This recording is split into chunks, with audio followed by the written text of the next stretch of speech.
And now, everybody, we have got Chance Ellison from KOrruption, who's going to join us. There we go. Hey, what's up, buddy? How you doing? Hey, good to be here. Now, because you heard the tail end of that discussion, I want to ask you, and it's obviously half jokingly, but is KOrruption as a whole in some way involved in the Schmoedown? I will neither confirm nor deny our involvement in Schmoedown. Good answer. Good answer. I like it. I like it.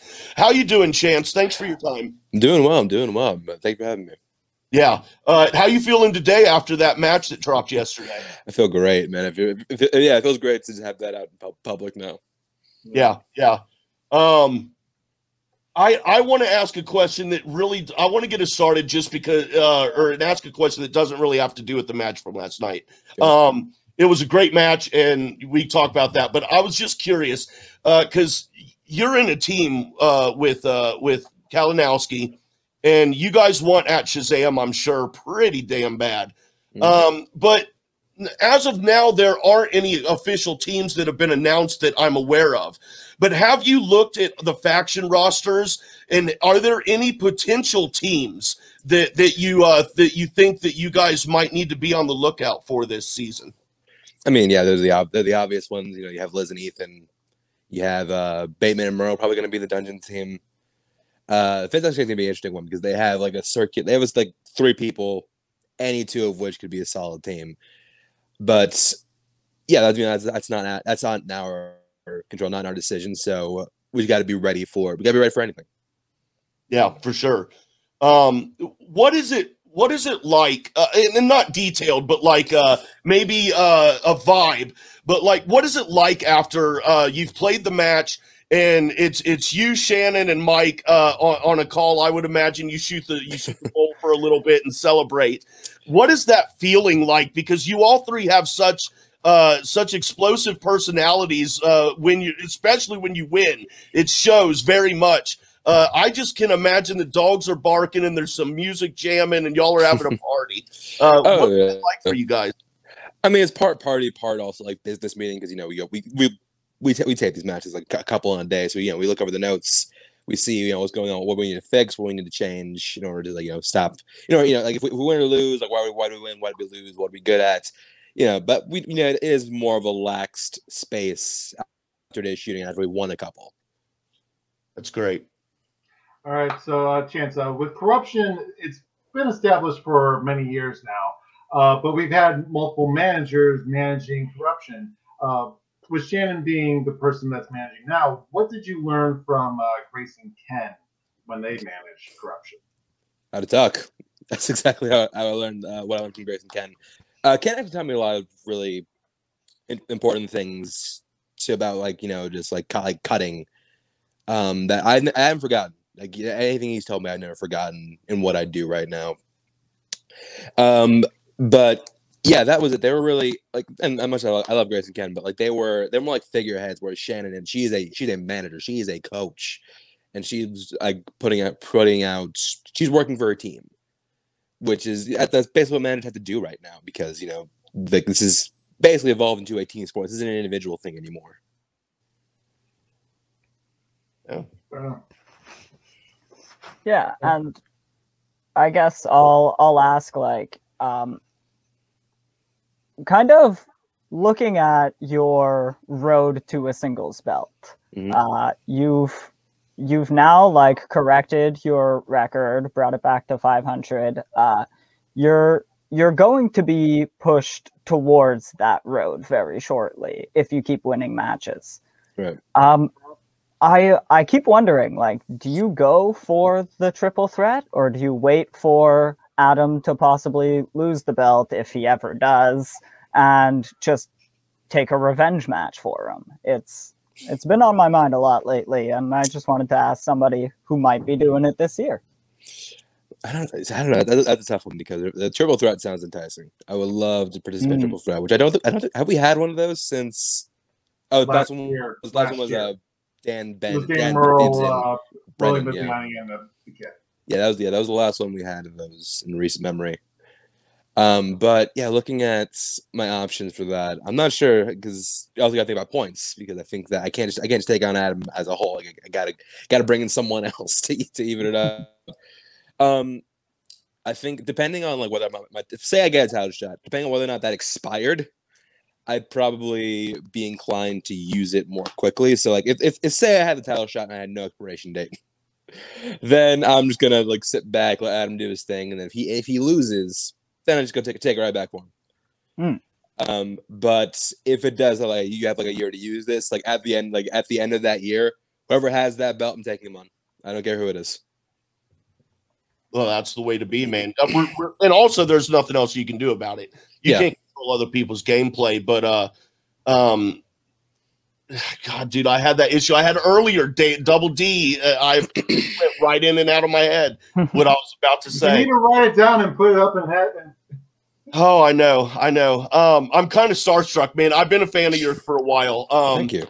Okay. Oh, I remembered everybody. I remember what I was going to ask you. I've been calling for a three-way teams match for a long time. I think it would be extremely fun. Now, obviously, the only two teams I'm aware of, we know for sure, is you and Kalinowski and Shazam. So, but I want to ask, if there were a three-way teams match of all of the teams in the history of Schmoedown, what other two teams would you want you and Kalinowski to play? Patriots above the line. Patriots and above the line. Yeah, because reason? Because I think Mike and I are better than both of them, and I think I would love a chance to show out against both of them. Okay, so you didn't put the Shire Wolves in because they're actually better than both of those teams too. We've already beaten them. I think I can actually prove you right, Chance. We did a bell graph of all the teams, and let's see. Yeah, you and Corruption. Corruption is at the second, has the highest second average, and the Patriots are. Patriots are the 11th, and above the line is 16th. So yeah, you and Mike are number 2. I mean, if you're looking at like 3 great teams of all time, the big 3, we've already beaten the Shire. We've already beaten one of them. We have to beat the other 2. They're not teams anymore. Yeah. So I would love for them to come back and show them that we are the greatest team of all time. Oh yeah, maybe get some exhibition matches, some throwback teams come back, some throwback players come back, some exhibition matches. That'd be fun. That'd be fun. I'd totally do like a throwback exhibition. Oh yeah. If those were the exhibitions one season coming up, just like legacy games, and you get to see like the Schmoes come back, you could watch like team action, play team champs. Who knows? Like that would be pretty fun. That's a throwback. Oh, that's going way back. All right. So my second question is obviously you did kind of struggle with that 5-pointer. Even though when you were going against Bits, I pegged you to win. That was my last article on TriviaSD, that you were going to win against Bits. You're the guy. Is there anything you would change about that final round to give you a little bit of a strategy going forward in that final round? Not really. Most matches I lose, I'm going into the final round leading, or at least tied. Yeah. Yeah, I think like all the matches I've lost, the only one I was down going into the last round was Bibbs. Not Bibbs. Erwin. Erwin was the only time I've been down going into the final round. Yeah. And with round 3, it's not really like you can't really like strategize it. You just have to like pick something, and you just pick something, cross your fingers, and hope you know it. Can I offer like what I was thinking about this? Like, let's say you choose your numbers; those are your numbers. You can't change them, but the announcers on the desk announces those categories to you, and you choose the order of those questions that you're given to.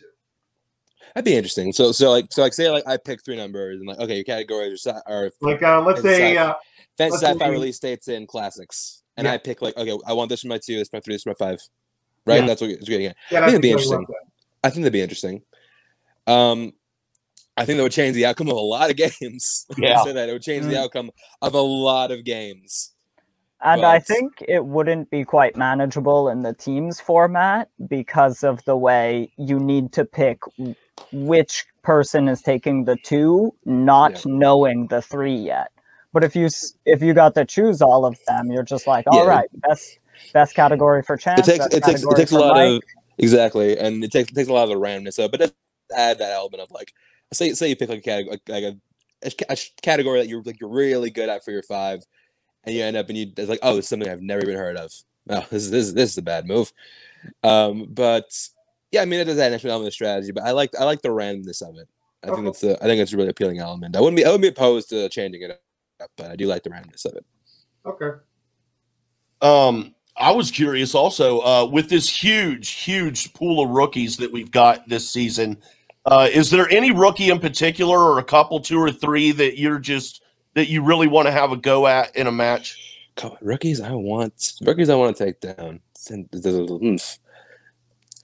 I mean, no one jumps to mind immediately. I mean, if I want to go and smack around the Fan League 4, I'll go do it. Just show them who the real boss is.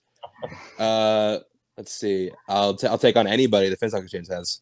Like you really impressed by that? Impressed by your rookie class? Send them at me. I'll show them what's what. Anybody else? I'm trying to think like what other like big shot rookies people got. None that come to mind immediately, but yeah, I mean, this rookie class is gonna be it's gonna be fun. I'm ready to see what these guys got. Yeah, I was highly impressed with Marie Wilson's match last week, and she maybe the better player lost that day, but she played well. Yeah.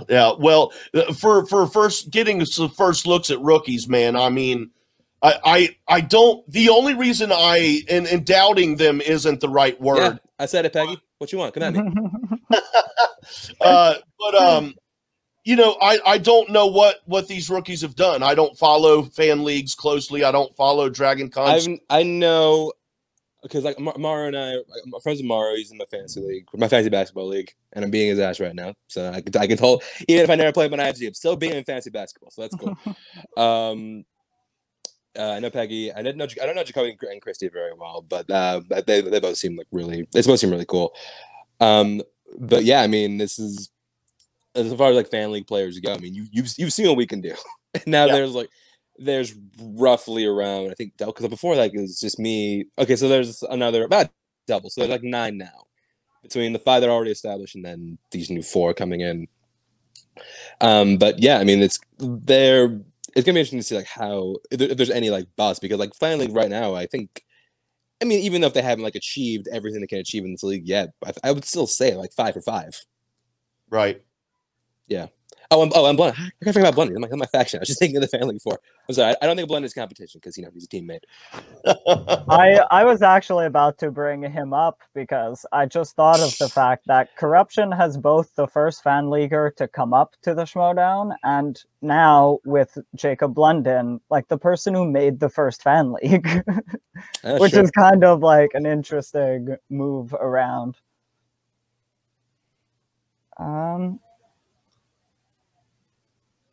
Yeah, I know. I hate that. I had a whole dude. I had questions written out, and they're on my other computer. Does me no good. But take us back to that match if you could. Last night. Yeah. Were there any questions that you had a hard time with that you struggled to find the answer for? I don't know what I was thinking about Bruce's Millions. I guess I just didn't like process the year in my head, because like I've heard of that movie. Like if you give me the plot of the movie, and I'm just like, okay, who's like, what is the movie called? And give me the actor, I'd be like, oh yeah, Bruce's Millions. But I just for some reason like the opposite, that just like I've never seen that film. I don't know why Chris Farley hopped in my mind, but I guess maybe I was thinking, like Time Bomb was in the back of my head, and thinking that maybe it was one of the ones he did like later in life that was like obscure or like very similar to that. But yeah, that's the one, and also the release dates one, which that was one I was literally thinking about changing. Like I had 2006 written down. Like usually go my first instincts, like 2006. And then the time was went down. I'm like, no, wait, this isn't right. It's 2004, isn't it? But yeah, that's really the only 2 questions that I thought that I'm like, okay, yeah, those were tough. But if I maybe took another second to think about it, I might have gotten it. What was the point in the match where you realized, or at least in your head, it was like, man, I got this. Like, for sure, I won this thing. I don't believe in a sure thing in this league because I've had several matches where like I'm taking the task and I still end up losing. But I feel like a turning point for me was when he whiffed that Oscar question with 2 points. Even though I didn't steal, that's 2 points off the board that he didn't get. Yeah.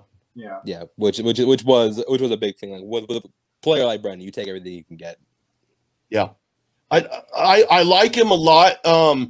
The only thing that I would say about him that I think hinders him is he gets a little too down on himself and flustered when he gets questions wrong. You can just tell he's beating himself up, and I think he lets that affect him a little bit too much. But I mean, as someone who's never ever spoken to him and only knows him through watching him in his matches, I could be completely wrong. But I think he beats himself up a little bit too much. No, he does. Like I've known Brendan for years at this point, and I think that he's a player who like when he knows when he gets something right, but it's the thing he gets wrong. And I'm the same way. Is when you get a question wrong, that's what sticks out in your mind. And so when you get something when you get something wrong that you knew, it's even worse. Especially like on that 2 point steal, I'm confident he would have had multiple choice because I would have had multiple choice because I just was not thinking. I was thinking like way too close together. I was trying to like run through the nominees of the past, like every year's nominees, trying to think like no. And then I was because I gave up, but I gave up and it's like, this isn't worth the effort. I'm not gonna burn a repeat on this because it doesn't matter. So I'll just burn the points. It's fine. Yeah. All right. So one question I wanted to know from last night's match: were you stalling on that last question, or did you know it? The funny thing is, like when that question just got asked to me, my immediate thought was, "Oh, Antonio Banderas." I'm just like, "Wait a minute, is that too easy?" Because I started thinking, is it Stephen Ray who's also part of that coven in the movie? Because I love that film. I haven't seen it in a while, but I'm just like, oh my, okay, this has to be Antonio Banderas, but like, why is Stephen Ray popping into my head? Yeah, I'm just like, you know what? I'm just gonna go. I felt the same way. I'm like, it's Antonio Banderas, and then you like repeat the question. I'm like, what? It's Antonio Banderas. So I was wondering if you were actually stalling, but I could tell like, that sounds a little too easy, but I just wanted to know. But like, it's so easy you can throw yourself out of it. Yeah, absolutely. That was the moment that I was like, okay, I think Chance has actually won this match.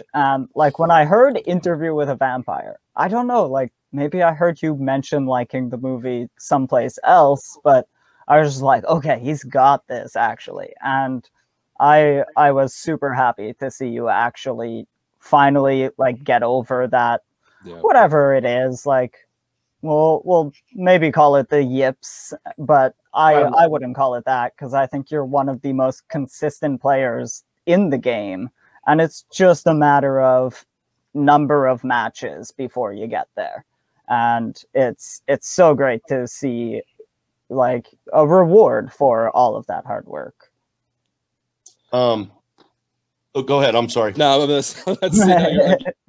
right. I think the first like 5 point I've checked I think that's the first 5 point I've answered correctly in like 2 years, and at least in singles because I've answered a ton right in teams, but I've never like as far as singles goes, I haven't answered a 5 right since Janine in New York. Interesting. Did you know that stat, Double D? Don't answer that.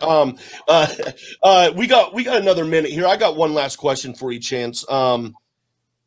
And dude, I'm seriously having a problem. I don't know what it is today. Everything's going smooth except just my memory keeps going in and out. Oh my gosh, terrible radio. I sincerely apologize. It's all right. Somebody say something real quick. Yeah, I've got a question actually. Because it is Women's Month this month anyway. We can talk about the 3 sophomores in your team. We got Marisol McKee, Clee Wiggins, and Claudia Dolph. Can you give us some insight? Like, I don't know if they've got matches lined up or anything, but who's really on fire this year? Who's ready to come out? Definitely Marisol. I mean, we've been working with her like nonstop since even before she got drafted. We always knew we were gonna make a play to get her back. But yeah, she's someone she's just massively impressed me. And even like Clay and Claudia, I'll say it right now, they don't have matches on deck yet. We are really trying hard to get them a new match because we feel like they deserve a better shot than what they've been given in this league so far. And they're motivated. They want to play. They want to, like be successful in the league. It's a matter of like getting them a chance to showcase that. We're working very hard to make that happen. Even in losses, both of them looked phenomenal last year. And without coronavirus, I'm sure they would have ended up getting some of those like correction matches. Absolutely. And if they had gotten, they could have easily been 1-1 and moving towards contention rather than just getting one match and not knowing where we're at yet. And after that Black Cinema match, like people are really like putting Clea over. So I think hopefully we'll see her get a match sooner rather than later. And I did remember the question, and we will end it on this question. Going back to Dan's question, a follow-up to his question about whether or not you were stalling on that final question. How do you decide when you want to stall for suspense? Like, I mean, I'm sure sometimes you have to have some sort of thought process in your head, don't you? Like, I do, yeah. I want to now, or I just want to get it over with, or how does that go down? It's honestly whether or not just like do I want to have fun? Just because I find stalling to be kind of fun, just because just keep him hanging. Just like oh, does he know it? Does he not? I'm like, and it's a bit of like a twist the knife moments when like you have the answer, but like you're keeping him on the edge. Something I thought about doing one time was I'm like I know this. I'm gonna let the time run out. Like I'm gonna let the time run out just so you know that I know I'm not answering. That's great. Again, thank you very much for your time today. Excellent match last night. Corruption is out of the gate strong. I have an alter ego named Jay Massacre, and he is a huge Corruption fan. I have a feeling he's going to be peeking his head out, especially maybe here pretty soon. I don't know. I've got some weird stuff going on up here with that, but big Corruption fan. Thank you very much. Good luck in the upcoming season, and love to have you on again sometime. Of course. Thank you for having me. I'll definitely come back. And you're all gracious. Appreciate the opportunity. You want to plug something before you leave? Say what? You want to plug in something that? Oh yes, I'm sorry. Listen to my podcast, Stars by Chance. We're in the middle of theme month. Our theme this month is the Hunger Games. We're dropping our episode of Catching Fire today. If it's not out already, it'll be out later this afternoon. That's it. Cool. Excellent. Check that out, everyone. Chance Ellison from Corruption in the Schmoedown. Thank you, sir. Have a great day. See you around.